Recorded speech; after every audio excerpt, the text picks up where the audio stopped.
Para si, externando a palavra dele, glorificando e bendizendo o santo nome daquele que é digno de toda honra, toda glória e todo louvor. Glória a Deus. Glória a Deus. A palavra que assim Deus tem posto no meu coração nesses últimos dias se encontra no livro de Efésios, capítulo 6, a partir do versos 10. Glória a ti, Deus. Aleluia. Glória. Jesus. Glória a Deus.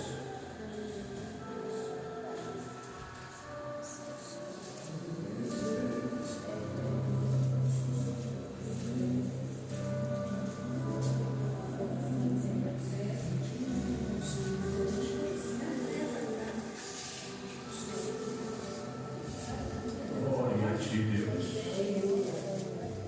Efésios, capítulo 6, a partir do versículo de número 10. E vai falar sobre a armadura de Deus. A armadura de Deus. De modo pedagógico, para que nós venhamos gravar a armadura de Deus.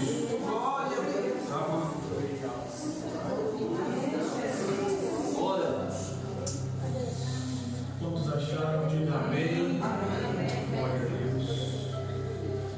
6, 10. Oh, glória.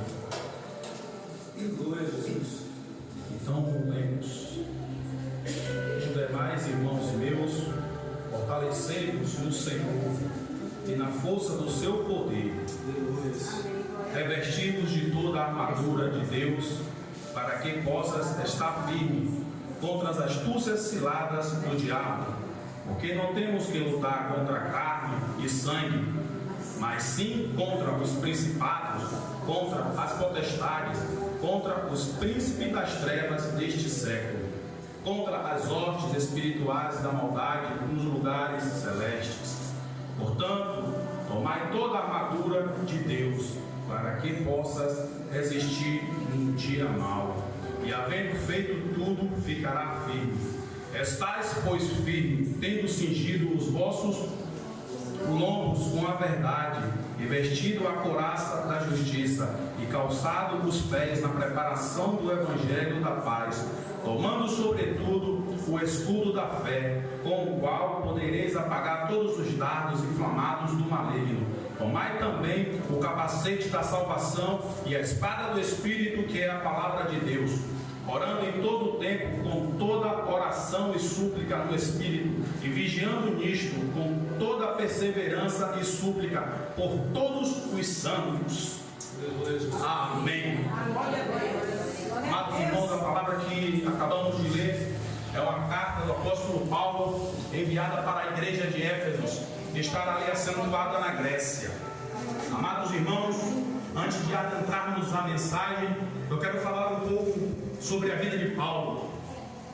Paulo, este homem agora envolvido na obra do Eterno, preocupado com as coisas do reino, outrora conhecido como Saulo de Tarso, perseguidor do Evangelho de Jesus Cristo. Paulo, a saber, ele foi um estudante em uma das maiores escolas do ensino da palavra da época, a saber, a faculdade do Rabino Gamaliel. Paulo, ele aprendeu ali aos pés de Gamaliel. Louvado e exaltado seja o Deus que vive e reina. Paulo nem sempre ele foi preocupado com as coisas do reino, realmente, pois ele conhecia as Escrituras, mas ele não conhecia o autor das Escrituras. Paulo, ele perseguia o povo que pregava o Evangelho da renovação. Ele perseguia aquelas pessoas que pregavam uma coisa da qual ele não entendia. Ele perseguia aqueles que pregavam sobre o reino de Deus. Paulo, ele era um doutor da lei. Paulo, ele conhecia as Escrituras, mas ainda faltava ele conhecer o dono das Escrituras. Vejo eu aqui em um dos maiores acontecimentos talvez na vida de Paulo, quando ali em Atos 7, versículo 55, Estevão, cheio do Espírito Santo, fixando os olhos nos céus e dizendo: eis que vejo a glória de Deus e Jesus à sua direita. Então ele clama com grande voz, dizendo: eis que vejo os céus abertos e o Filho do Homem à direita de Deus. Aquilo foi motivo para ele ser apredejado, ainda mais porque a mensagem da cruz para o homem que existe em perecer no pecado é loucura.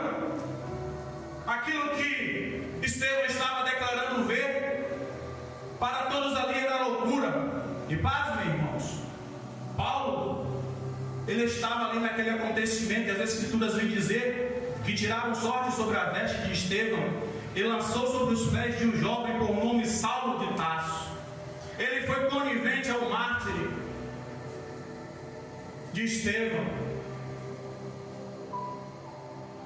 Mas Jesus Cristo tinha marcado um encontro com ele a caminho de Damasco.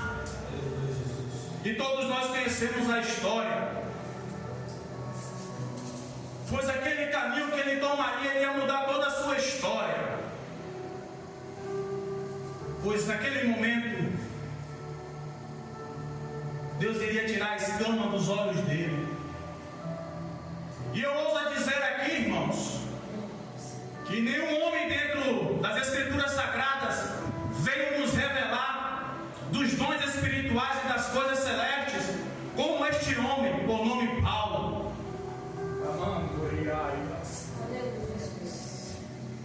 Paulo, ele mudou quando ele teve um encontro com o Criador. A escama que estava sobre os vossos olhos caiu.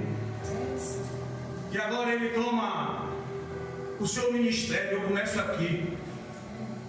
Paulo estava aprendendo aos pés do rabino Gamaliel, mas o ministério dele só foi exercido quando ele desceu aos pés da cruz, aos pés daquele que nos chamou para pregar a boa nova da salvação.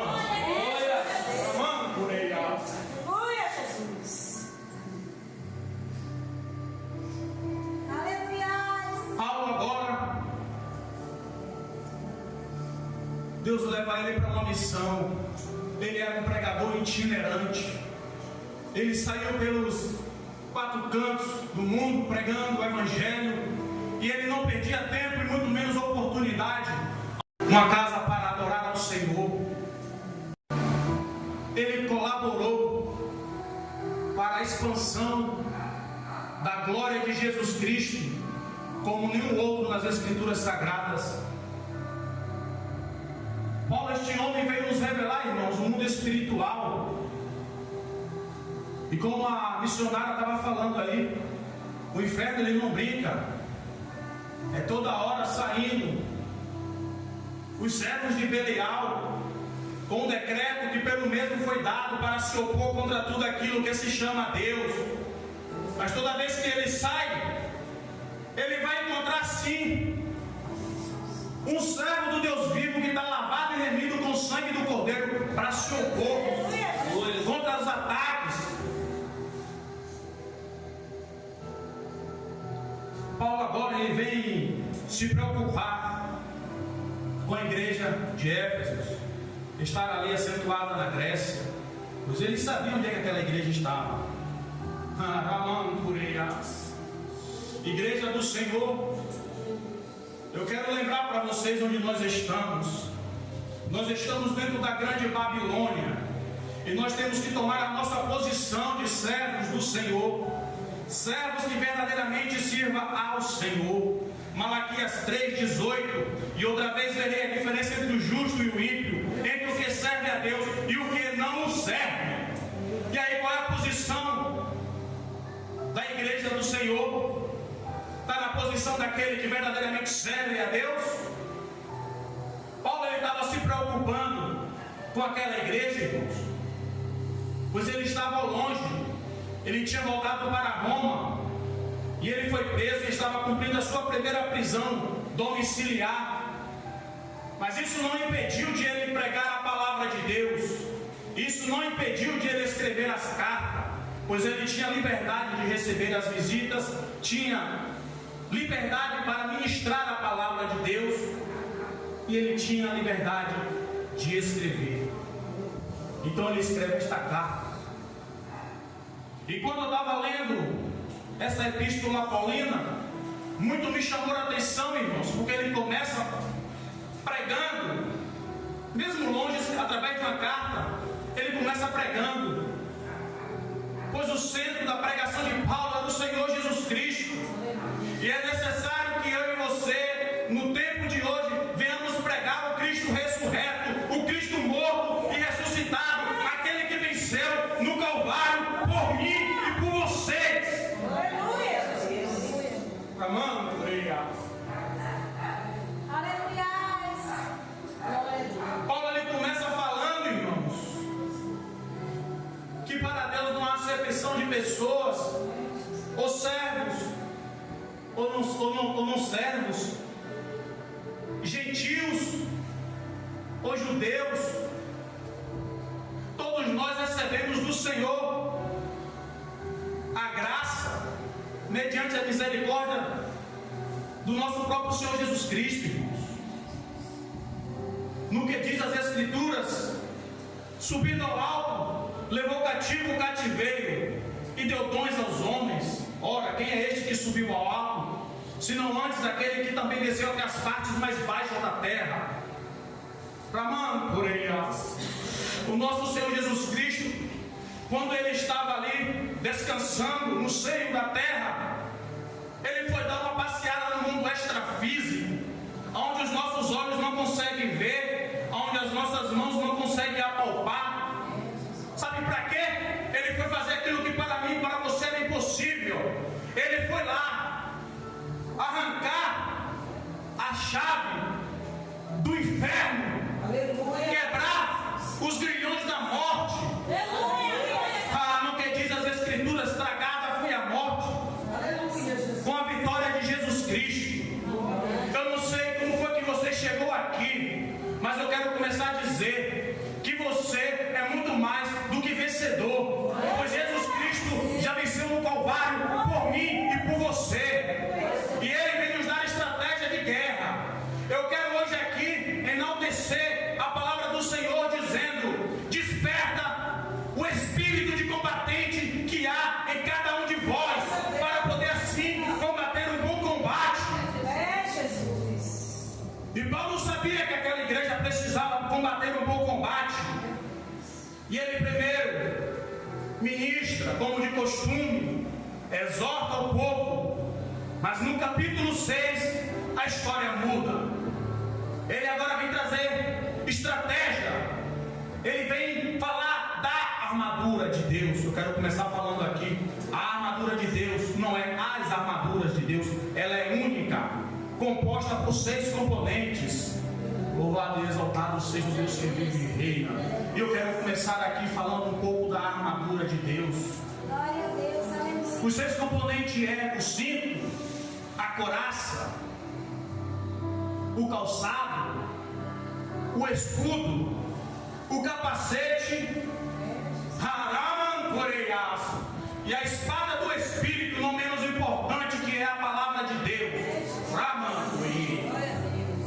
O cinto representando a verdade,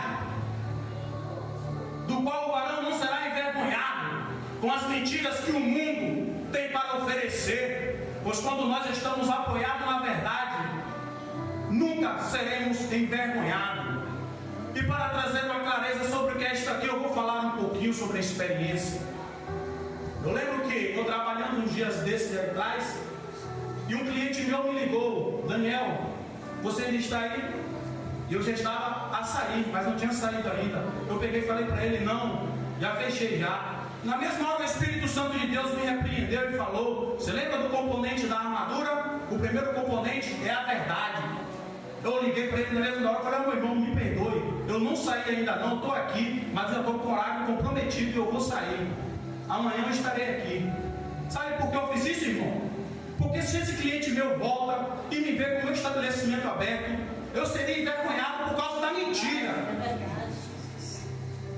Então nós temos que atentar, porque a armadura espiritual ela é real. E é no simples detalhe que nós vamos aderir a ela, irmãos.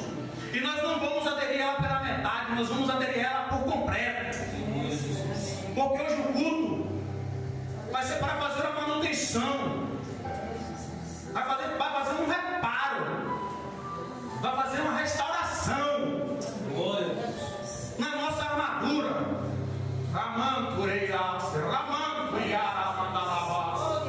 Irmã Vivian, em 2018, eu lembro que eu estava lá naquela congregação da qual a gente era integrante, fazíamos parte dali. Eu estava travando uma guerra no mundo espiritual. Eu comecei a jejuar segunda, terça, quarta, e entregava o meu jejum mais ou menos 1 hora, 2 horas, às vezes ao meio-dia. E nesse dia, quando deu meio-dia, eu entreguei. Foi na quarta-feira. E quando eu entreguei esse jejum, eu senti alguma coisa querer me pegar por trás. Na mesma hora que eu senti isso, eu senti como se o Espírito Santo repelisse para longe. Eu me arrepiei todo, a lágrima caiu dos meus olhos e eu olhei adiante e eu falei: Senhor, o que está acontecendo? Eu não vou conseguir trabalhar mais não. E eu peguei um mototáxi e fui para casa. E eu estava passando por um processo, irmãos. E muitas das vezes você está passando por um processo, ninguém entende, mas o inimigo vai usar das pessoas para poder lhe abater. Mas eu quero começar dizendo aqui para você: não dê ouvido, permaneça calado, porque todos aqueles que se exaltar serão humilhados, mas aqueles que se humilhar serão exaltados. Meu Deus. Cheguei em casa, quando eu me ajoelhei para orar, veio a voz, o atravessador: tira a sua vida, porque sua vida não tem significância nenhuma.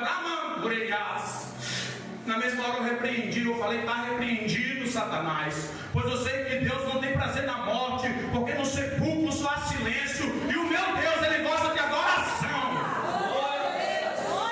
Eu não sei o que é que Satanás tem plantado na sua mente, mas observe que ao terminar esta mensagem, sua mente vai estar bloqueada para todas as palavras que Satanás ele queira proferir aos teus ouvidos, pois Deus te usou naquele dia. Eu estava travando uma batalha, e ali quando eu orei, eu falei: Senhor, me dá um descanso, Pai, eu estou angustiado. Naquela mesma hora, Deus me tomou os sentidos e eu caí ali mesmo, e eu adormeci. E quando eu acordei, foi alguém batendo no portão, já era 4 da tarde, calmo, leve, grato no Senhor. E eu falei: Senhor, hoje eu vou para a tua igreja, e nem nada e nem ninguém vai me impedir de te adorar. Eu quero te adorar hoje como eu nunca te adorei na vida. Peguei o mototáxi de novo e fui para a congregação adorar a Deus. Quando você estava lá ministrando, você foi tomada pelo Espírito Santo e falou assim: ei, jovem, Deus manda te dizer que hoje você pensou em tirar a tua vida, mas Ele ser contigo. Eu estava perto de me batizar, pois já era dezembro, e o batismo já estava marcado. E eu pensei em desistir. Naquele mesmo dia eu falei: Senhor, não vou aguentar, eu não vou conseguir chegar até o dia do batismo. E Deus me usou para falar: você não vai desistir, porque Deus é contigo. Eu tomei posse daquelas palavras, e hoje eu estou aqui para contar este testemunho, porque eu sei que o Deus que trabalhou na sua vida para profetizar, hoje eu estou aqui para profetizar para a igreja de Jesus Cristo, que ninguém aqui vai desistir, que ninguém aqui vai parar, porque Deus vai dar força, porque Deus vai dar estrutura, e Satanás não vai vencer.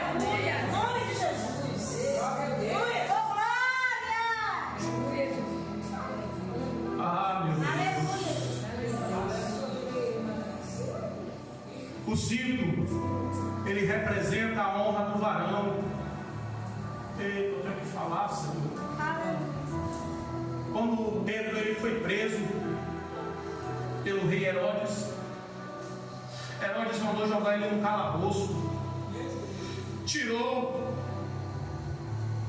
a sua honra, tirou o ministério e tirou a unção dele. O que é isso, irmãos?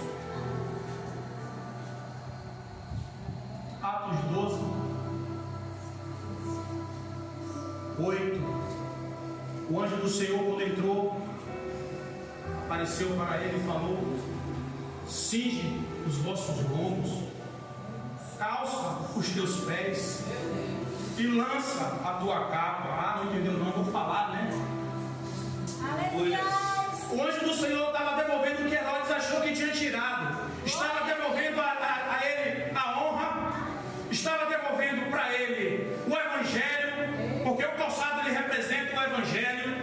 Estava devolvendo para ele a unção, porque a capa do varão representa a unção. E nós sabemos muito bem a história de Elias, quando ele foi transladado, o que ficou para Eliseu, não foi? A unção do varão cheio. Ah, meu Deus! Glória a Deus! Aleluia! Aleluia! Glória a Deus! Oh, glória! O segundo componente da armadura, irmãos, é a couraça. E quando eu parei para estudar um pouco sobre a couraça, missionária de Deus, eu me surpreendi. As primeiras couraças ela não foi feita de metal, não foi. Ela era feita de couro. E esse couro era tecido no formato do corpo do guerreiro. Ele era levado ao fogo para ser cozido. Depois ele era tirado do fogo e levado para secar, para ser curtido no sol. E se tornava muito, muito duro. E eu quero falar para vocês que quando eu parei, ainda parei mais a fonte disso aí. A couraça ela tem por objetivo de proteger as partes mais vulneráveis do corpo de um guerreiro, pegando daqui do seu pescoço até a linha da sua cintura, tendo por objetivo proteger o coração. Ah, meu irmão, tenho que falar, Provérbios 4, 23, de tudo que se deve guardar, guarda-te o teu coração, pois dele procede a fonte da vida.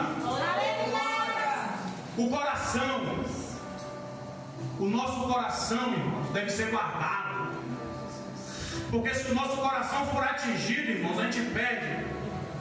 Porque de imediato, se um guerreiro ele for atingido num campo de batalha no coração, é de certo que ele venha morrer ali mesmo. Então Deus hoje está disponibilizando do cinto da verdade, da couraça da justiça. E agora eu quero falar para os irmãos: calçai os vossos pés na preparação do Evangelho da paz. E eu quero começar falando para os irmãos. Romanos vem dizer: segue a paz com todos, se puderem seguir. A paz está com cada um de nós que servimos ao Senhor Jesus Cristo. Mas olha o que Jesus vem dizer em Mateus 10, 34: não acautelei-vos que vim trazer a paz. Eu não vim trazer a paz, diz o Senhor Jesus Cristo. Eu vim trazer a espada para pôr em dissensão o homem de seu pai, a filha de sua mãe, a nora de sua sogra. Sendo assim, o inimigo do homem será de sua própria família. E todo aquele que amar mais ao seu pai e a sua mãe do que a mim não é digno de mim. Todo aquele que amar mais ao seu filho e a sua filha do que a mim, esse também não é digno de mim. Todo aquele que não negar a si mesmo, tomar a sua cruz e vir após mim, esse também não é digno de mim. E todo aquele que achar a sua vida, perdê-la-á, mas aquele que perder a sua vida, por amor de mim, achá-la-á. Quantos aqui estão dispostos a perder a vida por amor de Jesus Cristo? Eu quero dizer, irmão, eu parei para entender esta mensagem. Jesus Cristo está dizendo: primeiramente você me ama, porque quando você me amar e eu poder com você num diálogo me falar, olha, diga para seu filho que ainda hoje eu contei com ele e que se ele não se arrepender do nosso pecado, eu vou ter um acerto de conta com ele. Olha, ainda hoje eu mando te dizer, diga a seu pai ou a sua mãe, se ela não se arrepender, se ele não se arrepender, eu vou ter com ele. E aí você vai terminar na base, porque ele é teu pai, porque ela é tua mãe, porque ele é teu filho, porque ela é tua filha. Ou antes você vai ouvir a voz de um general de guerra: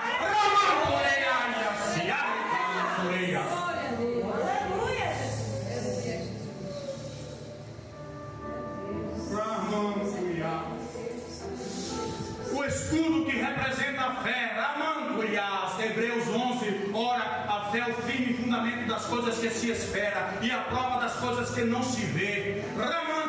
Eu quero falar para vocês, quando eu parei para estudar, meu Deus, Paulo ele vem citar aqui uma coisa muito importante quando ele está falando do escudo, que é a fé, do qual os dardos inflamados do maligno não irá nos atingir. Era de costume lá na Grécia acontecer campeonatos, pois lá foi onde aconteceram os primeiros jogos da humanidade. É conhecido até como uma cidade olímpica, porque as primeiras Olimpíadas aconteceram lá. E Paulo agora ele vem usar de uma coisa que acontecia lá, que era lançamentos de dardos. E todo mundo sabia da sutilidade do dardo. E eu parando para estudar, tempos mais à frente seria usado por nativos na caça para a sua sobrevivência. E por o dardo não ser de imediato uma arma mortal, eles eram inflamados com toxinas letais que ia matando aos poucos. Ramanto, eu vou começar a falar aqui. Você acha que Satanás tem prazer em simplesmente te matar aqui e pronto? Ramanto, eu vou dizer. O prazer de Satanás é afastar o crente da presença de Deus, humilhar e depois matar para poder lançar no inferno. Mas Deus ele vai nos dar estratégia de combate. Ninguém vai perder a posição, ninguém vai ser atingido com nada inflamado de uma lei. Sabe por quê? Porque hoje nós vamos posicionar o nosso escudo, que é a fé no nosso Criador.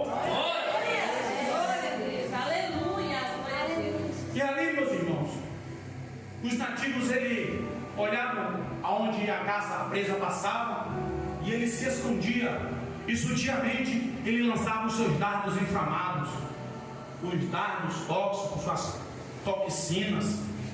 Satanás ele tem lançado os dardos dele, mas eu louvo a Deus que o nosso escudo é mais poderoso do que os dardos inflamados de Satanás.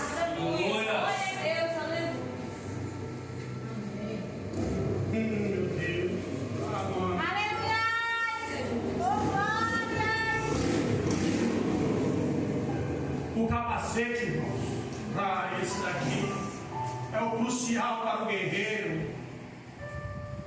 E dentro da utilidade do capacete, o capacete representa a salvação. Eu e você temos que estar com o capacete fixado nas nossas cabeças constantemente, dia e noite, dia após dia. O capacete tem que ser ainda preso aqui para não sair, irmãos, porque o capacete é o que nos garantirá a salvação. Porque se um guerreiro se encontrar sem o capacete, meu irmão, é sinal que ele foi atingido no campo de batalha. Eu quero aqui levar a mente de vocês a entenderem isso aqui. Alguém aqui já assistiu algum filme medieval? Quando um soldado ele é atingido no campo de batalha, quando ele tomba, o primeiro componente da armadura que sai dele é o capacete. O capacete sai trincando. E aí a câmera faz questão de pegar em câmera lenta. Mas eu quero dizer para vocês hoje aqui, ó, se porventura alguém entrou aqui com o capacete que deixou cair, Deus está dando tempo e oportunidade de descer, pegar o capacete, posicionar na cabeça de novo e partir para a peleja. Porque hoje aqui ninguém vai desistir, hoje aqui ninguém vai morrer, hoje aqui ninguém vai naufragar na fé. Porque Deus vai descer aqui hoje nessa igreja como paramédico, para trazer atadura, para trazer gás, para trazer metiolate. E se porventura existir alguém aqui com o braço ou o pé quebrado, eu vou trazer uma tala, vou fazer o remendo e nós vamos avançar, nós vamos prosseguir, nós vamos continuar, ninguém vai desistir, nós vamos praticar a unidade da fé, nós vamos marchar como a igreja de Jesus Cristo, como membros do mesmo corpo, para enfrentar o inferno. Nós não vamos arregar. As escrituras vêm dizer que a porta do inferno nunca vai prevalecer contra a igreja que não para de orar. Glória a Deus. Aleluia, Jesus. Oh, glória. Oh, aleluia, Jesus. Meu Deus. Paulo, ele escrevendo a Timóteo, diz: sofre, pois, comigo as aflições, como um bom soldado de Jesus Cristo. Pois ninguém que se lida se embaraça com negócios desta vida, a fim de agradar aquele que também o alistrou para a guerra. E quem nos alistrou foi Deus, o nosso general, é Jesus Cristo, irmãos. E sabe o que o general está falando hoje aqui? Ó? Eu tenho uma palavra para a igreja do Cordeiro, uma palavra traduzida do hebraico que é kadima, quer dizer avante, uma palavra muito usada no campo de batalha pelos generais. Eu quero dizer kadima, kadima, avante, avante, igreja do Cordeiro. Aleluia, Jesus. Aleluia, Jesus. A espada, meu irmão. A espada representa a palavra, a qual nós iremos combater um bom combate. Glória a Deus. Eu ouvi uma palavra de um homem que para mim assim foi um exemplo, o pregador americano Billy Graham, e ele veio falar as seguintes palavras: é necessário você envolver o seu tempo a ler as Escrituras, a examinar e se dedicar a memorizar. É necessário gravar as Escrituras, porque nem a todo momento ela vai estar na minha mão para dar tempo de eu ler. Eu tenho que ter na minha mente algumas coisinhas. Sabe por quê, irmão? A minha palavra, só por ela mesma, ela se torna contestável. Alguém pode revogar a minha palavra. Mas eu quero dizer, se alguém porventura pode revogar a palavra de Deus, se alguém porventura pode contestar a palavra de Deus, Jeremias 23, 27 e 28, o profeta que tiver um sonho, conte o sonho, mas aquele que tem a minha palavra, que fala a minha palavra com verdade, o que há entre a palha e o trigo, diz o Senhor. Não é porventura a minha palavra como fogo, diz o Senhor. Não é porventura a minha palavra como um martelo que despedaça a penha, diz o Senhor. A palavra de Deus, ela quebra as grandes montanhas. A palavra de Deus é como um fogo. O mundo está em um grande cataclisma espiritual. As pessoas estão enfermas espirituais. E tem um monte de falsos profetas profetizando, como Deus levantou o profeta Jeremias naquele tempo para se opor contra esses profetas. Assim Deus vai levantar neste tempo homens e mulheres como o profeta Jeremias, que se importe com a palavra de Deus, que vá falar a palavra genuína de Deus, ainda que doa, ainda que as pessoas não queiram ouvir. Sabe por quê? Porque é a única que tem a palavra o único que tem o dom de libertar o homem é a palavra de Deus. Só a palavra de Deus, irmão. Glória a Deus. A palavra de Deus é como uma espada. As Escrituras vêm dizer que a palavra de Deus, ela entra uma espada de dois gumes, faz separação entre juntas e medulas, vai até a divisão da alma e do espírito, e é apta para discernir o coração e o pensamento humano. Nós não vamos ser coniventes com o pecado do mundo. Romanos 12, 2: e não vos conformeis com este mundo, mas transformai-vos com a renovação dos vossos entendimentos, para que experimenteis qual seja a boa, agradável e perfeita vontade de Deus. É preciso que eu e vocês, irmãos, venham entender qual é esta boa, perfeita e agradável vontade de Deus para as nossas vidas, para que nós venhamos parar de ser frustrados, sonhos mal acabados, pensamentos arquitetados, mas nós não pôr em prática. Não dá certo, irmãos. As Escrituras vêm dizer que dele é o sonhar, dele é o realizar, dele é o querer e também o efetuar. Você parou para entender isso aqui, irmão? Deus, o que é que o Senhor quer para a minha vida? Eu quero viver o teu sonho. Pois as Escrituras vêm dizer: se eu viver o teu sonho, eu não vou ser frustrado, porque eu realizar se tornará fato, se tornará uma coisa tão possível. Glória a Deus. Nós frustramos a nós mesmos quando queremos viver os nossos sonhos.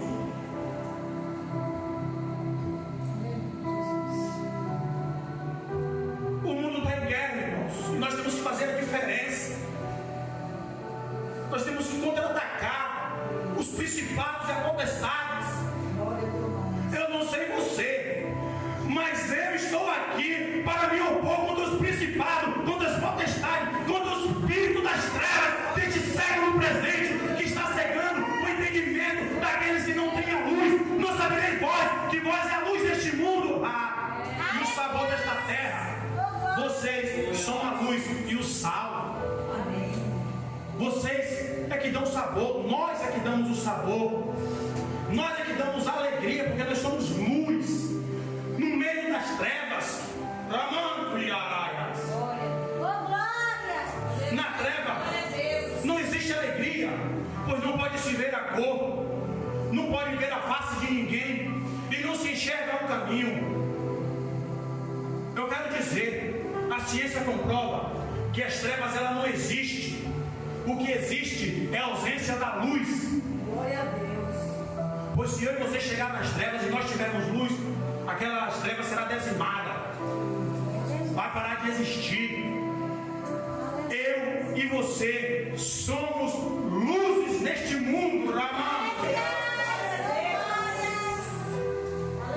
Do que diz as Escrituras: desperta tu que dormes, levanta-te dentre os mortos, e Cristo te iluminará. Vedes prudentemente como andas, não como necios, mas como sábios, remindo os tempos, porque os dias são maus. Efésios 5, 14, 15 e 16. Ramando.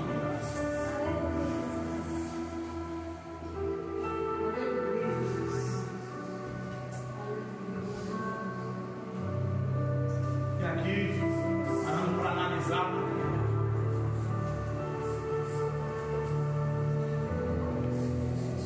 muito me entristece, sabe, irmãos? Porque a igreja de Jesus Cristo está perdendo a posição. Mas vai haver um revivamento missionário. Revivamento é para quem está dentro. Ressurreição é para quem está morto no pecado lá no mundo. Para eu e você, se porventura de se esfriar, é revivamento. E Deus vai reavivar o seu povo. Deus ele vai reavivar o seu povo. Nós servimos a um Deus que chama a existência aquilo que não existe, como se já se existisse. E Paulo ele termina dizendo a importância da oração. Eu vou encerrar falando sobre a oração, mas agora eu quero que vocês abram os vossos corações para receber essa palavra. Ramantuyas, Raya, de Kamantuyi, Kamantuyas, Rayas, Yudekibias. Daniel 10, Rayo Kuberekibias. Daniel se angustiou profundamente durante 21 dias. E as Escrituras vêm dizer que ele se humilhou mediante a face do Senhor. Ele não se ungiu com unguento, viu, ele não bebeu, como ele não comeu. Ele se humilhou profundamente na presença do Senhor.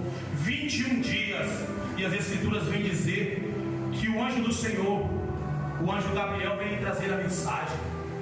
E quando chegou, falou: Daniel, homem muito agradável, Deus manda te dizer que desde o primeiro momento que tu se inclinou, se humilhou e tentou compreender as coisas do reino, Ele ouviu as tuas orações. E eu vim te trazer a mensagem. Mas houve um empecilho no mundo espiritual. O príncipe do reino da Pérsia, que representa Satanás, se opôs diante de mim. E eu fiquei ali 21 dias com ele. Meu irmão, quero começar dizendo para você: se porventura você está orando e nada aconteceu, ainda continua, viu? Continua. Porque quando a batalha foi travada, Daniel não desistiu não. As Escrituras vêm dizer: e um dos primeiros príncipes dos exércitos celestial, o arcanjo Miguel, ele desceu com sua tropa, com seu exército, abriu o caminho e falou: vai lá agora, leva a mensagem para Daniel. Quando a batalha estava empacada no mundo espiritual, Daniel continuou se humilhando, continuou orando, e Deus olhou e falou: ô meu filho, desce lá, leva o teu exército e abre caminho. Eu não sei o que está acontecendo no mundo espiritual na vida de cada um de nós aqui, mas eu quero dizer mediante esta palavra, que se nós mantermos a posição em oração contínua, se humilhando perante a face do nosso Deus, Ele irá nos honrar, pois o que está de vir, virá. Não vai ser Satanás, não vai ser os empecilhos das trevas que vai impedir da bênção chegar na minha e nas suas vidas. Então continua, irmãos. Toma paz, toma posse.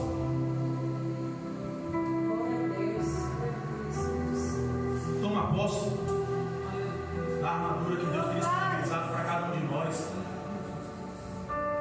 Continua manuseando a espada. Continua orando, porque a vitória certamente virá.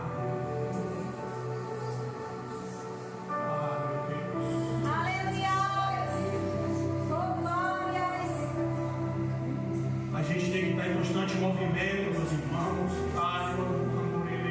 Eu queria parar, mas Deus manda falar. Gênesis 22. Essa Bolívia se tornou no Monte Moriá, a terra de Moriá. E essa igreja se tornou um dos montes do qual Deus escolheu para que nós venhamos aqui entregar tudo. Se você já entregou tudo, é hora de receber a providência. Deus pediu a Abraão tudo dele, seu único filho, e ele não questionou, ele foi levado lá na terra de Moriá, no monte do qual Deus iria escolher para si um sacrifício, um holocausto. E o holocausto seria o sacrifício do seu filho Isaac. Ele ali estava entregando tudo.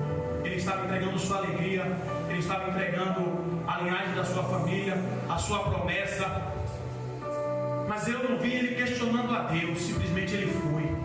Quando eu e você, irmãos, vier para adorar a Deus, não questione não, simplesmente venha e entregue no monte que o Senhor escolher. Tudo, tudo, tudo. Aquele monte não tinha nome, pois a terra era de Moriá. Muitos falam Monte Moriá, mas a terra era de Moriá. O monte não tinha nome, mas Abraão deu um nome para aquele monte.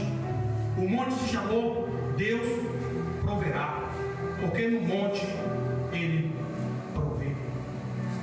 Aqui é o monte, aqui é o lugar da providência. E Deus nesta noite está provendo para mim e para você novidades dos céus. E assim eu agradeço a minha rica oportunidade. Shalom.